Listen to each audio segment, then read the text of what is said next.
We are hoping to be an invigorating 45 minutes that the organizers have given us this afternoon. Appreciate you joining us and appreciate you being patient with us. We had some technical difficulties backstage. Yeah. My name is Arjun Erry. I'm a partner with Hunt Partners. We're a leadership and governance advisory firm, and I'm absolutely delighted for the organizers to have invited me to this very august panel. Who I'm going to be unveiling with you just shortly. Just to contextualize what we're talking about this afternoon, the topic is women independent directors.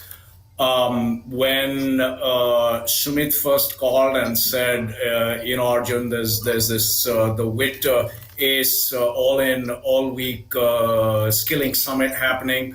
We'd like you to talk about and get onto a panel about women independent directors and governance. And I said, of course, happy to do that. And so you know how it is in life, right? You give the good news first, and then you come in. And she said, and you have to do this with Q&A in 45 minutes. And the first thing that went into my head was we read about people who some corner of the country, this guy wrote an entire scripture. He took a Veda or he took the Bhagavad Gita and he wrote it on a grain of rice. Well, that was the sort of analogy. But so without further ado, we've got the panel, which is being introduced in a minute, less than a minute, has got between them several decades of experience, individually and collectively, and they are the absolute right panel to be addressing you this afternoon to help you understand. Our objective really is to help you sort of decode the board. Everybody talks about the board. So we want to help you decode the board, but from a specific vantage point, from a specific context of what it means to be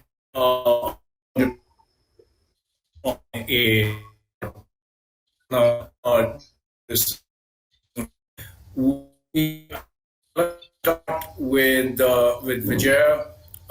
Vijaya Sampath, if you could please introduce yourself to our delightful audience this afternoon. Would love to hear for the audience, I think will be very relevant, is your board journey, which is very extensive. The number of years that you've been an independent director, how many boards you sit on, and a quick word about what was your core functional and domain experience before you transitioned into a board role. Thank you, Arjun. Thank you for this. My name is Vijaya Sampath. I'm a lawyer by profession, also a company secretary. I've had stints in Indian companies, multinational companies as group general counsel. I've also been in corporate law firms as partner, 2 firms at different points in time. And since 1998, actually, I've been on boards, initially as a nominee of the company with which I was working on and as an employee of a company. And then I retired a couple of years ago and switched sides. I became an independent director on boards, and not switched sides really, sort of crossed over the fence, if you can call it that. And currently I'm on 10 boards. 6 of them are listed. They're all in different sectors. They are in the power sector, in the pharmaceutical sector, in the branded luggage sector, in the IT sector, and also in wastewater management. So as diverse boards as you can think. And it's been a great, I would say, very interesting experience. I won't spend too much time on my introduction. I thought my words will speak better for me as Arjun starts questioning me about this. So I will stop here so that we only have 45 minutes. So I think this is enough of an introduction for me. Lovely. Really enjoyed listening to that, Vijaya. Sumit, over to you again. Would love to hear about your functional experience and then your experience on boards. Thanks, Arjun. So I have overall 30 years of experience, having worked in the financial services with Citibank, BlackRock, AXA XL. And just thinking of the board journey, of course, when I was with BlackRock as the country head MD, I was a chair of the board, and also with AXA XL and XL India Business Services.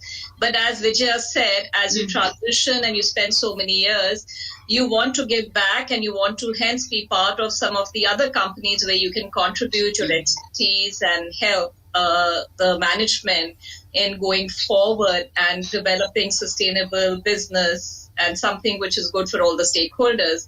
So as part of that, currently I'm on the board of trustees for Canada Robeco Mutual Fund, and I also sit on the board as an independent director for Apple India, which is a listed company. So that's my board experience.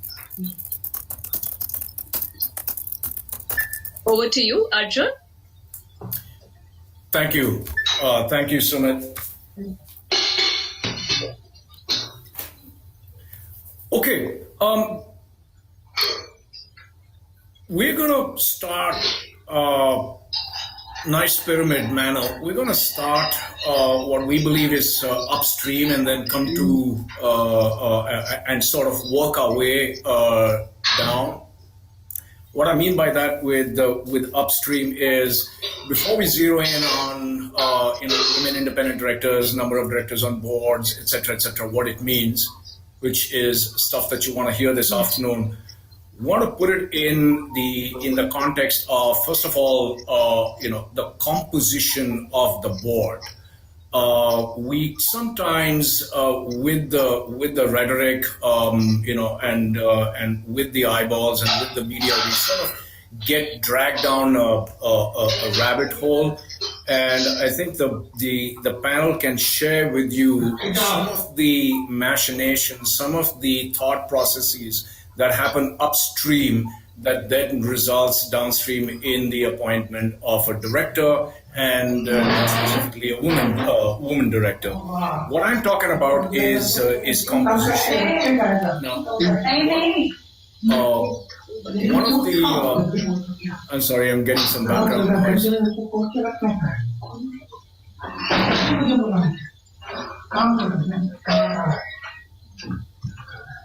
Okay.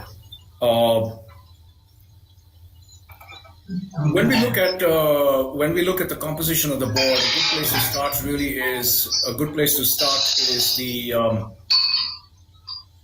Is it me? I'm getting some background noise. Sumit, are you able to hear me? Okay. Yeah, we're fine. We're good. Okay. All right. The India board report is a biennial. Hunt Partners publishes that every 2 years, and it's a very data-driven report. And for those of you who love the data and who love the statistics and the narrative, I would recommend that you go look it up. We call it the IBR. It's the India Board Report. It's on the Hunt Partners website. Why I bring this up is because there's an interesting dynamic that's taking place. Back when we started the data consolidation in 2007, the average size of a publicly listed board in India was just a shade under 10. Now, when we cut to 2018-19, which is the last cycle that we did the report, there's been a 20% rise in that number.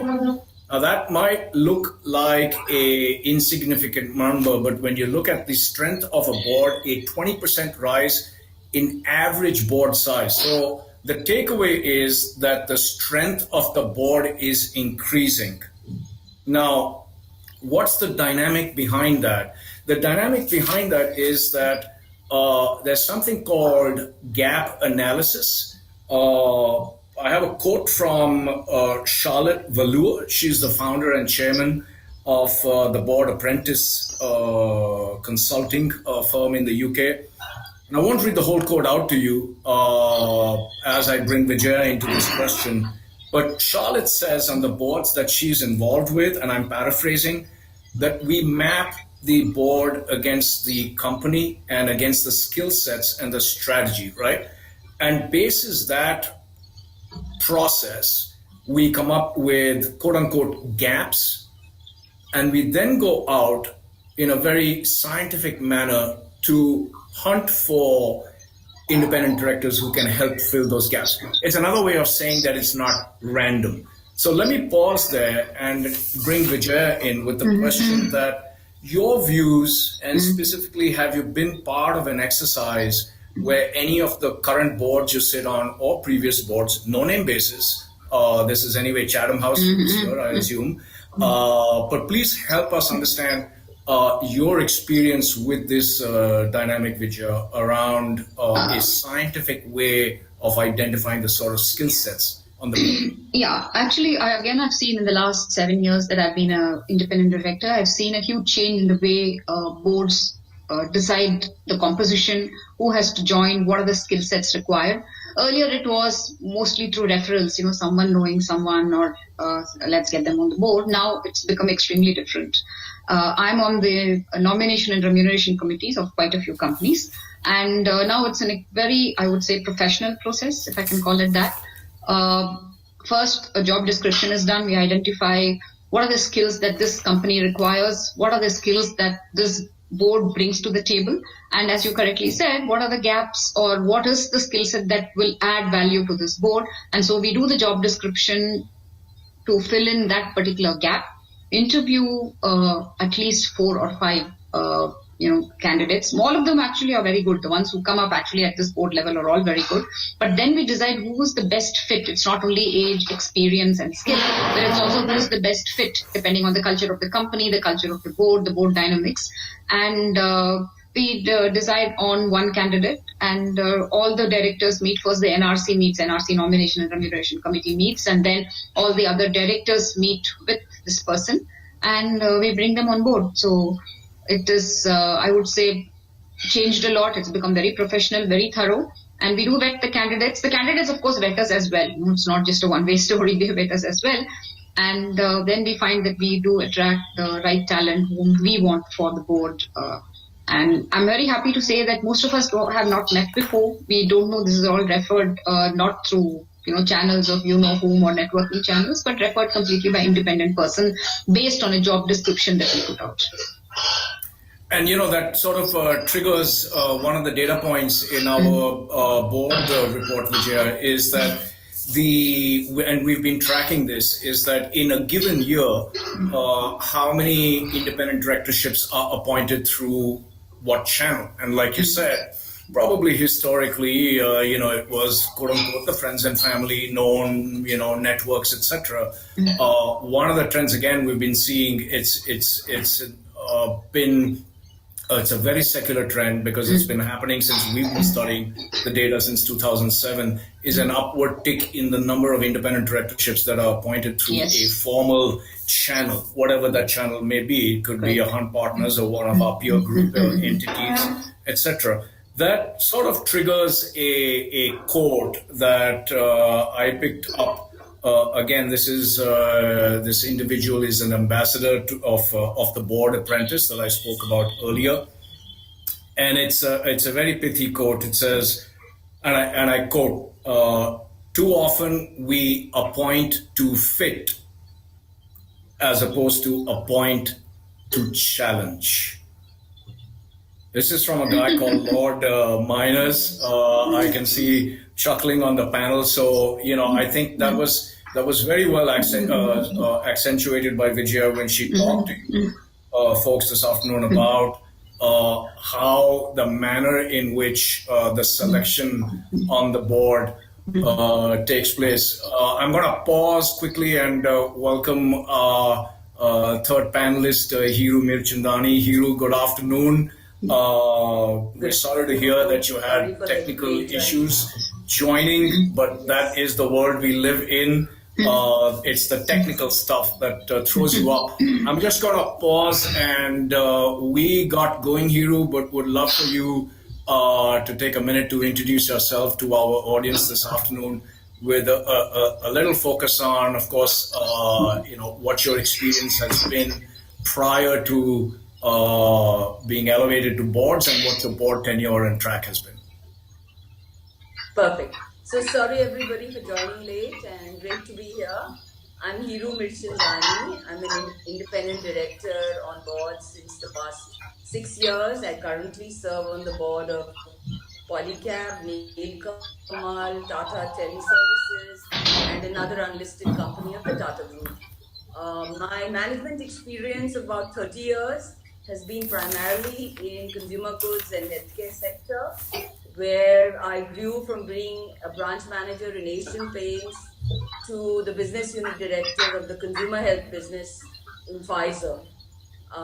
My education, I am an MBA in Finance and Marketing from FMS Delhi, a Chevening Gurukul Scholar from London School of Economics, and a Commerce graduate from Sri Ram College of Commerce. So that's me.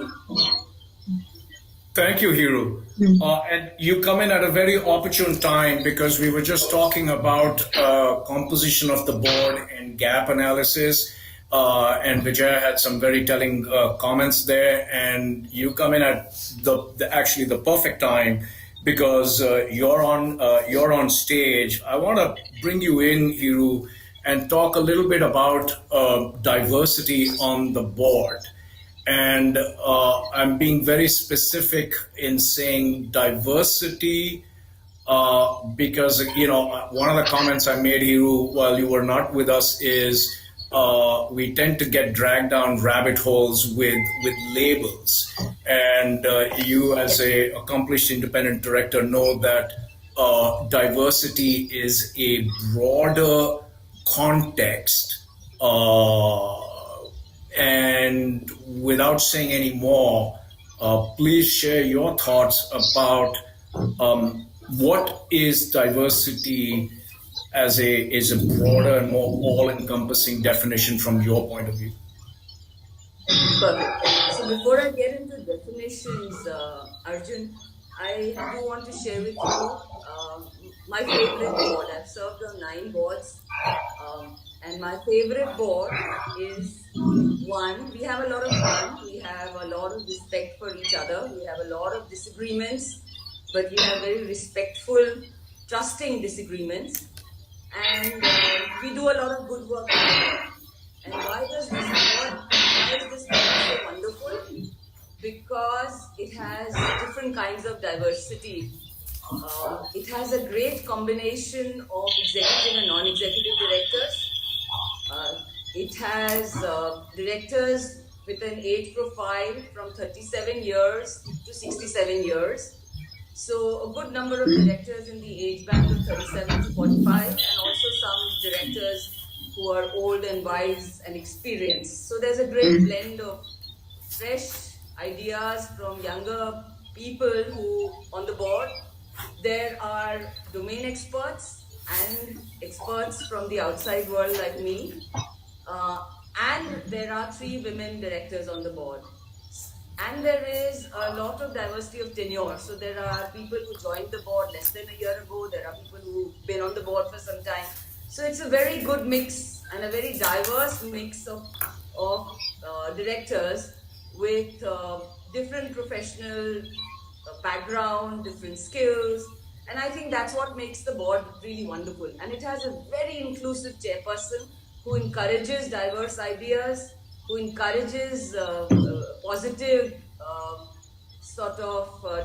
positive but diverse views. And that's what makes the board so wonderful. So to answer your question, I think diversity on boards must include diversity of age, must include diversity of skills and experiences, must include a good combination of executive directors who bring in domain experience, maybe one independent director who also brings in domain experience, and other directors, especially independent directors, who bring outside-in perspectives. And of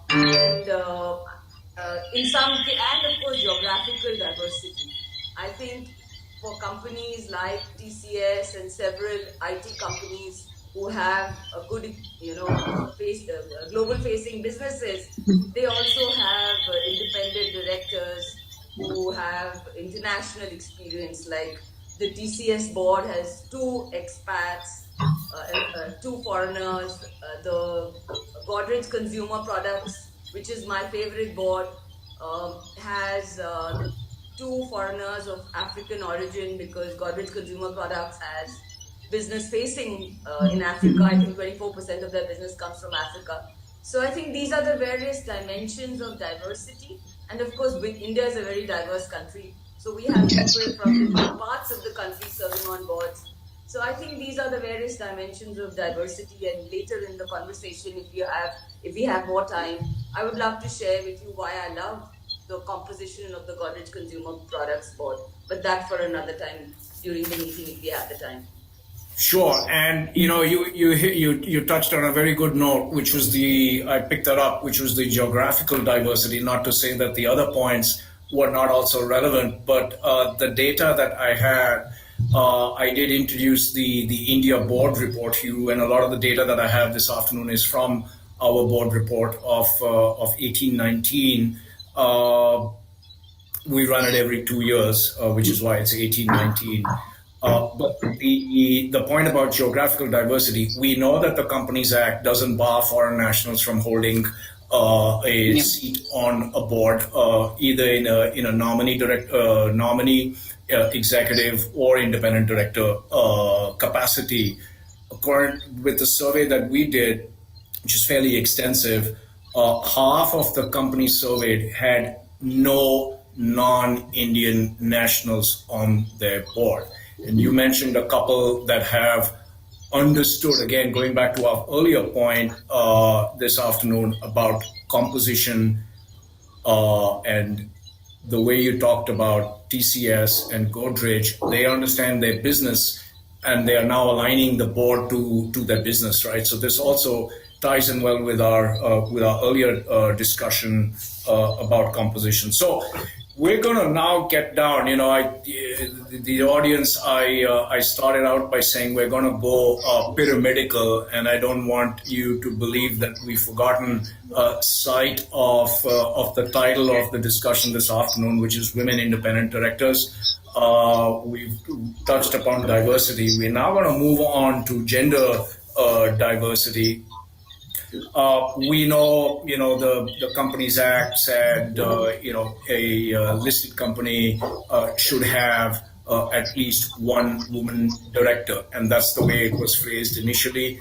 One woman director. It wasn't specified as to if the woman needs to be an independent director. That came later with the Kotak Committee on Corporate Governance, etc., etc. But I'm not here to debate SEBI and the Companies Act. The point I wanted to throw up was it never said thou shalt appoint one woman director and only one woman director. The key phrase is at least. And again, the data indicates that corporate India still has a way to go, because it's not about, we get into these measurements as to how many companies have a woman director on the board. And believe it or not, there are droves of companies that are still non-compliant. The listed PSUs actually have the lowest representation. But the statistic that sort of came to mind is that only 30%, so less than a third of the Nifty 500 have two women directors. And when we take it up to 3 women directors, that number falls to 5%, so 1 out of 20. Now,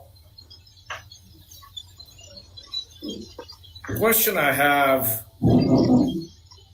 for Hiroo is, let's understand a little bit about the dynamics. The statistics, again, are good and they can tell a lot, but it's not a substitute for the real world, the dynamics. So question for you, Hiroo, is on the boards that you have served or do serve, no-name basis is fine. What are some of the dynamics? One that comes to mind is age. There could be others, but would love to get your comments on that. Again, contextualize women, non-women. Thank you, Arjun. So I've served on 9 boards, and in 8 out of 9 boards, I've been the only woman director, and in most cases, the youngest, or in the top 2 as far as age. I mean, the youngest or the second youngest, there was a word like that, amongst the independent directors. And even data from NSE 1800 odd companies indicates that the average age of boards in India is 64.4 years, And the average age of male directors on Indian boards is 65.4 years. And since women comprise about 18% of the NSE listed companies' director base, the average age of women directors is 56.4. So I'll just repeat the stats. Average age of women on boards in India of the NSE listed 1800 odd companies is 56.4 years. The average age of male directors on NSE listed 1800 odd companies is 65.4 years. And the average age of all directors on Indian NSE companies is 64.4 years. So in most cases, women directors are younger than male directors, especially independent directors. They have only joined in the last 5 or 6 years once the Companies Act of 2013 came into being. So their tenure is shorter. Male directors have served many, I think 30-40% of them have been on boards for more than 9 years. So the tenure of women directors is shorter because they joined only in the last 5-6 years, and their overall age is younger. So in a way, they represent the various stakeholders better, because stakeholders comprise of employees, consumers, shareholders, society in general. And employees, we know the average age of employees, we know the age of consumers for many product categories is younger. So younger directors, and which are very often women directors because they join boards late and because of the stats I just shared with you, they bring in fresher skills, they bring in realities closer to their stakeholders of employees and consumers, and they bring fresh ideas because they've only been on boards. A large number of them have been only on boards for the last 5-6 years or less. So, and they bring in new skills. Increasingly boards are requiring digital skills, requiring e-commerce skills, requiring higher technology skills, and very often the younger directors, male or female, bring in those skills. So I think there is this interplay of age to make. Yes. We're going to talk about that. Sorry to jump in there, Hiroo. We're going to talk about that also, because that sort of complexizes the dynamic a little more. Sumit has been patiently listening, and Sumit, your comments as to what Hiroo just talked about is the journey of being a director on a board, being a woman director on a board. I think I would just add to what Hiroo said, and maybe... you don't have to. You can counter her.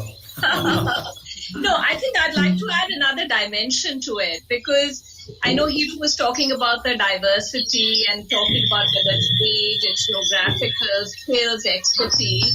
I think I'll bring another dimension to the board dynamics, because I guess that's what your question was. And I think there is this dynamics which is interplay between the board, which is a management, and the board, which are the independent non-executive directors. And I think that's really important when we think of the board dynamics to understand how that interplay works. Because typically, if you see, whether it's women or men, and this is gender agnostic as far as that is concerned, when you start getting more and more professional, experienced, expert people on the board, they are people typically who may have been CEOs, MDs, country heads, global heads in their own companies. Sumit, sorry, just a quick one. Can I request all the panelists who are not speaking just to please go on mute, because we're getting some background noise. It's at the bar at the bottom. Yes, thank you. Sumit, Sure. please. Yeah.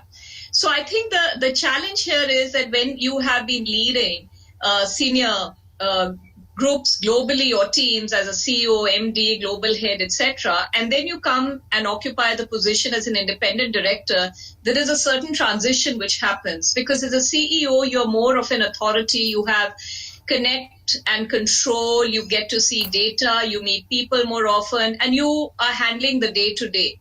But as an executive, non-executive, independent director, and again, that's part of the board dynamics question that you spoke about, is how people transition from that role of being in authority in the management to being a non-executive independent director, which is more about influencing, which is more about coaching and guiding. And I think that kind of becomes very key, because as independent directors, you're acting in good faith. And as Hiroo said, there are so many stakeholders and you're acting in the best interest of stakeholders.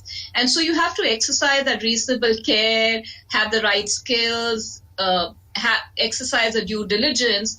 But yet somewhere when you're challenging the management, it has to be in a very constructive fashion. You're building trust, you're building transparency, but you also are representing the voice of the stakeholders. And you're bringing some amount of wisdom, I would say, to the decision making. And it's not so much as setting the strategy or, when you're looking at the financials, you're looking for the outliers. You're looking for how you can help and guide and coach. And I think it's very important to make that transition from being in the management to being an independent, where you can truly be objective and also do all your questioning in a very constructive fashion. So I think that board dynamics is very important when you have your experienced management who are running day to day, and you have your independent directors who come with their own expertise. However, they only meet maybe once in 2 months for a couple of hours. Of course, you get loads of material before that you review, but you have to learn to see how you sift through that stuff and really add value to help the management and the company to progress further. So I think that part of the board dynamics, I thought I'd just bring out. No, very, very, well articulated, because that is, and we're going to sort of just leave it out there because, that could take a whole day, could take a couple of days. But that really is, it goes to the core, is that the dynamics and how you influence to the point, because you're not in a role of direct line of sight managerial authority anymore. You are in a role of authority, but in governance authority when you sit on the board. And I think that point was really well accentuated by Sumit about how you make that transition. I'm going to switch a little bit here. We've been coming at it from a perspective of, what corporate India needs to be doing to expand the size of the boards, to bring more skill sets onto the boards, how to identify those gaps. And then we've talked about other types of diversity and gender diversity. I want to switch and say, okay, if I'm a individual who's been reached out to, I guess is a clumsy way of putting it. I can't find a better way. But I apologize for that. But if I'm an individual who's being asked to join a board, do I just, nod my head and tell me where to sign, rubber stamp? Or do I need to do a little bit of, it's a fancy word, but do I need to do a little phrase, a little bit of due diligence? It's another way of saying, what should I take a pause, and what should I go through in my head to figure out if this is going to be a good match? And Vijaya, I'd like you to answer and provide some comments on this dynamic, please. You're on mute. Due diligence, actually, what's the definition of it? Due means something that's necessary, and diligence means something that you take care about. So to say that you jump in, without knowing how deep the water is, I think that's suicidal, actually. That's something that no one should do. And when you say due diligence is a present continuous, before, during, and after. Of course, you do a lot more due diligence before you decide whether to join a board or not, but it's something that you need to keep in mind all the time, every time, even after you exit a board. And I'll just take 30 seconds to explain what it is. Before you join the board, what must you do? Check, because most of the Indian companies have promoters, and even multinational companies have promoters in the form of their, the American company or the US company or the global company that holds the majority of the shares. So first, you do a bit of due diligence on them. Meet with them. It's not necessarily only the Indian chairman, but meet with the global counterpart. meet with the promoter to find out what sort of a reputation does that person have. Do you connect with that person? How long has that person been in office? And what is the purpose? And ask what is the purpose of asking you to join the board? What do they have in mind when you join the board? Because there must be an objective. That's the reason they've reached out to you. So you need to find that out. But the reputation of the promoter, their past history, and the current status of the company, financials, all of us must be able to read a balance sheet. It's not enough to say that, I'm great at HR, I'm great at marketing, but I don't know anything about the balance sheet. If you do not know how to read a balance sheet, you're unfit to join a board. At least the basics. I'm not saying get into a great amount of detail, but you must know how to, check the debits from the credits, what's important, what are the notes, what are the schedules.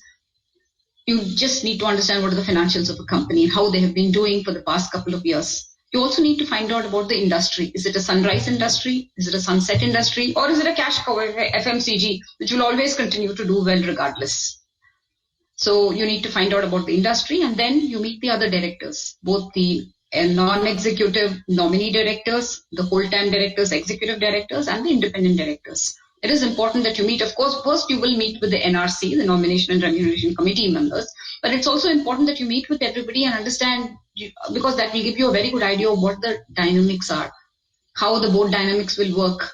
I know meeting somebody for 1 hour may not give you a complete idea, but that will give you at least idea of where you need to go and how you need to start. And there are certain questions that you need to ask them. For example, what sort of litigation does the company have? Are there any issues with the regulatory authorities? And there's no harm in asking these questions upfront. Okay? Have they had any issues with SEBI, with RBI, sector regulator?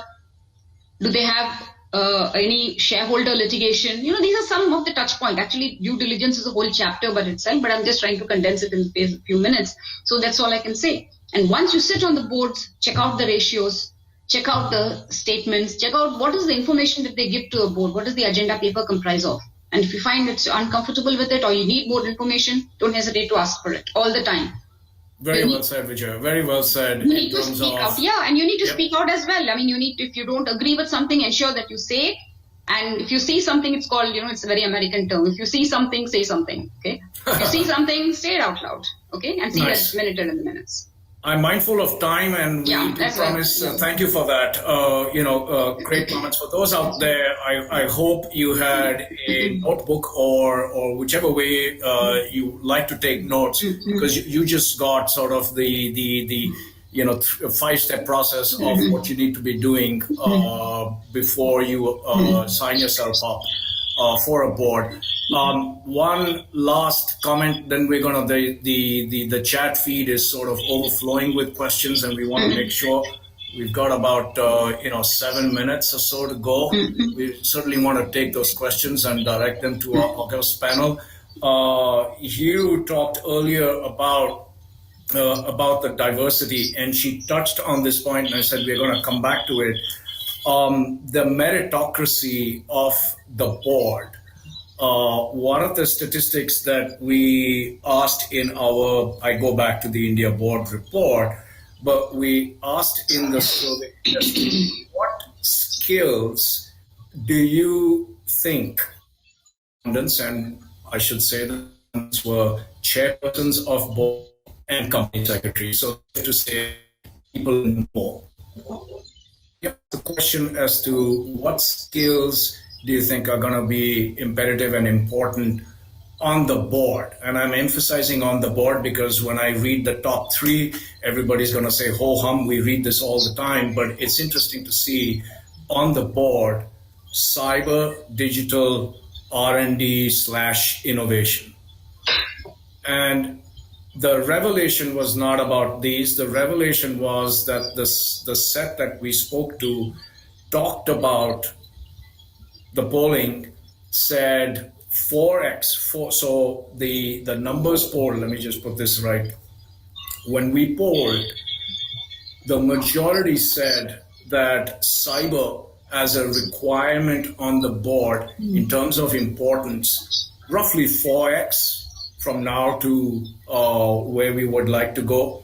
Digital 2.5x, R&D innovation 3.5x, right? So the actual fraction and the ratio is not as relevant as the point being that this expanded set of skills on the board, to Hiroo's earlier point, some of these skills, digital and cyber, perforce are going to be, quote unquote, from an age diversity perspective, younger. And so we're going to probably see, I'm looking out a few years now, but we're going to probably see a bit of a leveling and a meritocracy. So the number of years that you as an individual held on a board would become less relevant than your subject matter skills.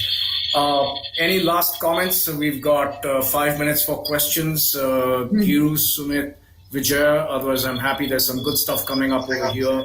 I'm happy to jump into that. Yeah, I think we'll wait for the questions since there are only 5 minutes left. So very good. We all may have a lot of stuff to say, but in the interest of time, thank you for that. The questions. Thank you for that.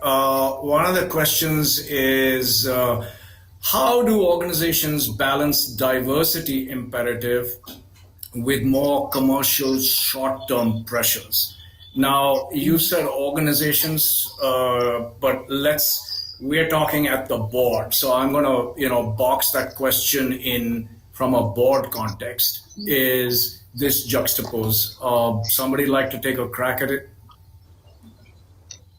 Okay, maybe I'll start. There is no conflict at all as I see it. When you decide, as I said in the beginning, when you decide who needs to whom, what sort of skills that you need on the board, you have to have a skill set, specialized skill set in which you're good, but you also need to have some general skills as well. It's not that just because I'm a lawyer, for example, if I say I don't know anything about cybersecurity, I don't know anything about marketing, I don't know anything about accounts, don't know anything about finance or anything else, it doesn't make. So I don't think it makes a difference at all. Short-term goals are important, and boards actually will decide at the end of every year what sort of budgets are there, keep them to it, ensure that the budgets are maintained. So that's the manner in which you ensure short-term goals. We are a monitoring agency. We are not the executing agency. Yeah, so well said. We need to remember that. And very, so we need to ensure that at every meeting that the budgets are met as planned. And if not, ask why and try to give suggestions and remedies. There's another question, and